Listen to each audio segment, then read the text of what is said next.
and that is your money shot. I am Couch Coop. We're going to be talking about Judas, and notice the wording here, from the creator, not plural, because we have seen some of those developers work on other games previously. This is Ken Levine. Don't know why I didn't use his full name. Probably got less clout than the BioShock brand. We are going to have a closer look at the trailer that came out of State of Play. It was only 1 minute 40 seconds long. There was a slightly longer gameplay based trailer released about a year ago, so that recent State of Play wasn't the first we've heard about this IP. Hi Mom. Hi Dad. Say hi back. Of course they know. What if I told you that every word you say is being recorded?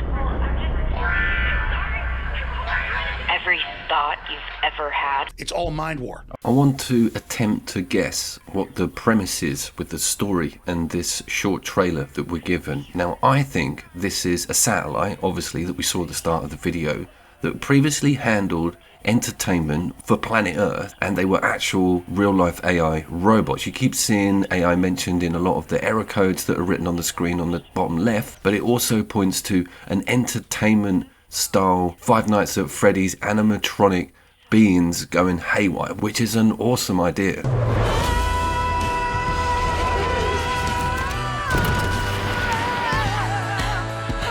This may explain the dramatic changes in environment. They may be holodeck style areas, and it also points to the developers not having any narrow brief with what can be shown on screen. This could go completely crazy. I'm thinking Westworld meets BioShock. What makes a BioShock game? Well, there's a couple of things I feel that contribute to the overall sort of look of that model. The major thing is getting involved with hacking and hacking things to work on your side. Also dealing with brilliantly written narrative and story, and being in a world that's sort of slightly tipping over. Everything's about to go very wrong or has gone wrong, and you sort of exist as a newcomer to that environment. And my children will take good care Entertaining you. That brings me over to System Shock 1, which has recently been remastered and does look incredible, and I will probably have it on my wish list going forward with this announcement of Judas, because this is kind of where it all started with the series. The AI female antagonist is absolutely amazing, and I feel the BioShock series was born through the System Shock games. and learn what entertainment really means. Also, don't sleep on Void Bastards, a game that came out a couple of years ago. It's a roguelike indie, and some of that BioShock team are involved here. You see the hacking, it's a sci-fi BioShock roguelike essentially. Absolutely amazing stuff. You have to see this game before Judas comes out, because I think there'll be quite a few parallels. I'll put a link in the description, because this was reviewed by myself standalone, and just looking at this footage makes me want to fire it up immediately. It is a game that I have sunk hundreds of hours into. Also got some blinding DLC and a soundtrack that is completely gym-worthy.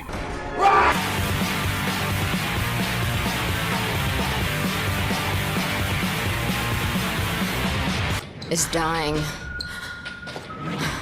And my only way out of here is with one of them.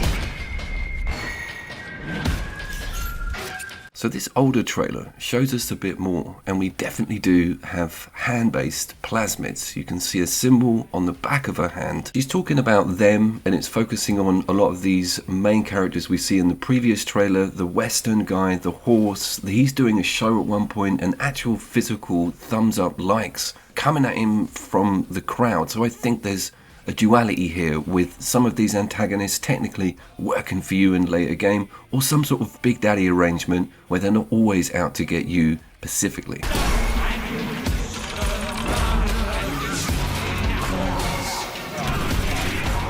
That scene, super interesting.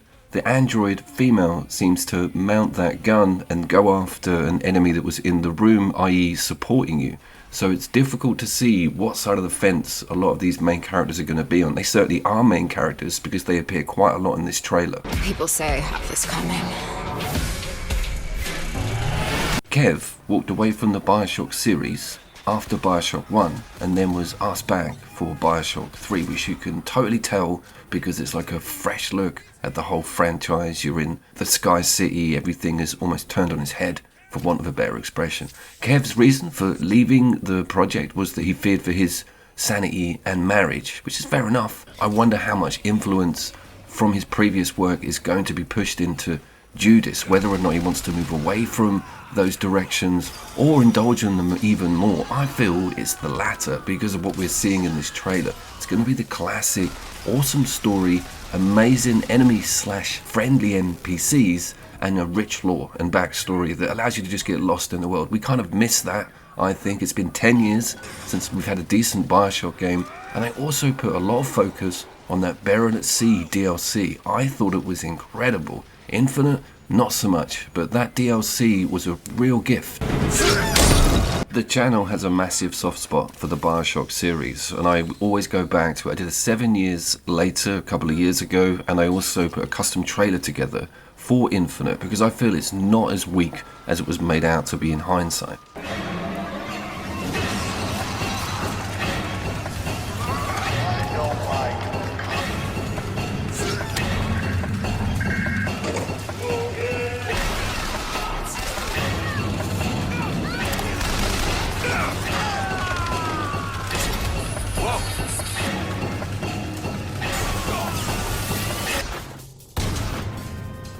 I think we might also be missing a massive clue with the name Judas, which is maybe a lean onto Judas Iscariot from the Bible. The traitorous, backstabbery psychology that is attached to that character may bleed into this story. It keeps going on about fix what you have broken, so maybe at the start you're the cause of all of these problems.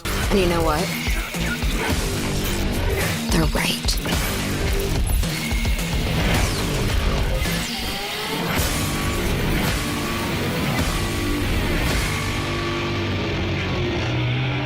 Other than those previous games mentioned, where do I get my modern day BioShock fix from? Well, politics aside, it has to be Atomic Heart. It was superb and worked on launch, looks and sounds stunning. This game is full of new tech, it's an excellent first person shooter, and there's loads of BioShock influence in it.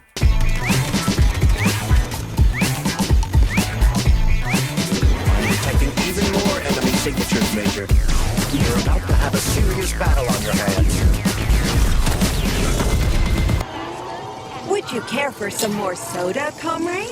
This is also not coming out this year. It's billed for 2025, and I'm actually quite confident with this one. It seems that Kev is solely in the driving seat, and he does have a sort of mindless touch with this subject matter, so we could see a return of our beloved franchise just completely reskinned as a game called Judas. You are the frog in a pot, boiling so slowly. You don't even know what's happening. But I'm here to set you free, whether you like it. What is your take on all this? Have you played Burial at Sea or Void Bastards or even System Shock 1 or 2, and are you looking forward to Judas coming out? Please put something in the comments, and please have a look at my BioShock material, and as always, I will see you down there.